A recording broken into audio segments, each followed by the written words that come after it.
News Hyderabad భవానీనగర్లో new year వేడుకల్లో విషాదం చోటు చేసుకుంది. కొత్త సంవత్సరం సందర్భంగా 17 మంది కాలనీ వాసులు పార్టీ చేసుకున్నారు. అయితే ఫుడ్ పాయిజన్ కారణంగా వీరిలో పాండు అనే వ్యక్తి మరణించగా 9 మంది అస్వస్థతతో ఆసుపత్రి పాలయ్యారు. గడువు ముగిసిన కారం ప్యాకెట్లు వినియోగించడం వల్లే ఇది జరిగి ఉండవచ్చని పోలీసులు అనుమానిస్తున్నారు. ఈ ఘటనపై మరిన్ని వివరాలు మా ప్రతినిధి రాధాకృష్ణ అందిస్తారు. జయగిరిగుట్ట ఫుడ్ పాయిజన్ అయిన ప్రాంతానికి ప్రస్తుతం డీసీపీ సురేష్ వచ్చారు. దీనికి సంబంధించి మరిన్ని సంవత్సరాలు తెలుసుకుంది. ఏంటి సార్ ఈ ఫుడ్ పాయిజన్ చనిపోవడం ఏంటి అసలు? ఈ రోజు ఉదయం 10 గంటలకి మా జగదేగిరిగుట్ట పోలీస్ స్టేషన్కి ఒక సమాచారం వచ్చింది. మా ఏసీపీ బాలనగర్ శ్రీ నరేష్ రెడ్డి చెప్పిన వివరాల ప్రకారం ఒక 17 మంది రాత్రి న్యూ ఇయర్ పార్టీ చేసుకున్నారు. ఇక్కడ వాళ్ళు తలా కొద్దిగా అమౌంట్ వేసుకుని వాళ్ళందరూ కూడా చికెన్ ఫిష్ ఇక్కడి నుంచి తెచ్చుకుని వాళ్ళు లిక్కర్ కూడా తీసుకుని రాత్రి పార్టీ చేసుకున్నారు. అయితే వాళ్ళు తినే సమయంలోనే వాళ్ళకి కొద్దిగా అనుమానం వచ్చి ఇప్పుడు వచ్చి చూస్తే ఆ చికెన్ గానీ ఫిష్ గానీ అన్ని ఆ ఫుడ్ ఐటమ్స్ అన్ని కూడా అక్కడే వదిలేసి వెళ్ళిపోయినారు. వాళ్ళు స్టార్ట్ చేసినప్పటికే కొద్దిగా డ్రౌజీగా అనిపించింది అన్నారు. తర్వాత రాత్రి దాదాపుగా 11, 12 ఆ సమయంలో ఒకతను పాండు అని చెప్పేసి 53 years ఇదే ఏరియాలో ఉంటాడు. అతను చనిపోవడం జరిగింది.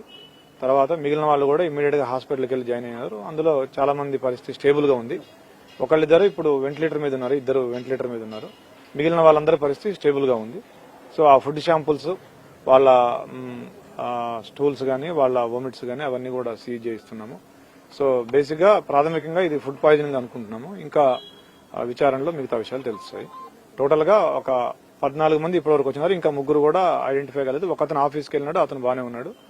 హాస్పిటల్లో ఉన్న వాళ్ళు కూడా చాలా మంది నార్మల్గా ఉన్నారు. ఒకతను నారాయణ హాస్పిటల్లో, ఇంకొకతను రమణ హాస్పిటల్లో వెంటిలేటర్ మీద ఉన్నారు. కానీ అంత సీరియస్ కాదని చెప్తున్నారు డాక్టర్. ఇది ఎక్స్పైర్డ్ అయినది యూజ్ చేశారని చెప్తున్నారు. అది కూడా ఉంది. ఆ కారం, పసుపు అవి కూడా ఎక్స్పైర్డ్ అయినాయి.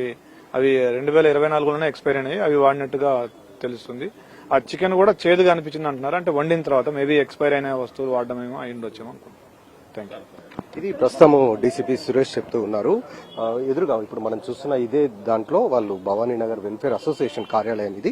ఇదే కార్యాలయంలో రాత్రి 17 మంది మొత్తం కూడా పార్టీ చేసుకున్నారు. ఇందులో ప్రధానంగా ఇప్పటి వరకు అయితే ఈ ఫుడ్ పాయిజన్ సంబంధించిన అంశంలో గుర్తించింది ఏంటంటే ఎక్స్పైర్డ్ అయిన కారము, పసుపు ఇవి మాత్రమే అయినట్లుగా, అంటే వాటిని మాత్రమే ఇప్పటి వరకు అయితే గుర్తించడం జరిగింది. వాటి ద్వారానే ఫుడ్ పాయిజన్ అయి ఉండొచ్చు అనేది ప్రస్తుతానికైతే భావిస్తూ ఉన్నారు. మొత్తం 17 మందిలో 14 మంది వరకు కూడా అస్వస్థతకైతే గురయ్యారు. ఇందులో 9 మంది ప్రస్తుతం ఆసుపత్రిలో ఉంటారు. ఈ 9 మందిలో కూడా 2 ప్రస్తుతం ఐసీయూలో ఉన్నారు. మిగతా వాళ్ళందరూ కూడా క్షేమంగా ఉన్నట్లయితే చెప్తూ ఉన్నారు పోలీసులు. కేసు నమోదు చేసే దర్యాప్తు చేస్తున్నారు. అలాగే ఫోరెన్సిక్ తో పాటు క్లూస్ టీమ్ ని పిలిపించి ఆధారాలు అయితే సేకరించారు. ఎవరైతే అస్వస్థతకు గురైన వారు ఉన్నారో వాళ్ళకి సంబంధించిన వాళ్ళతో పాటుగా చనిపోయిన వ్యక్తికి సంబంధించిన కొన్ని శాంపుల్స్ కూడా సేకరించడం జరిగింది. ఇప్పటివరకైతే ప్రాథమికంగా జరిగిన దర్యాప్తులో ఫుడ్ పాయిజన్ కారణంగా ఇప్పటివరకైతే పోలీసులు గుర్తించారు. కేవలం విషయాలతో రాధాకృష్ణ, హైదరాబాద్.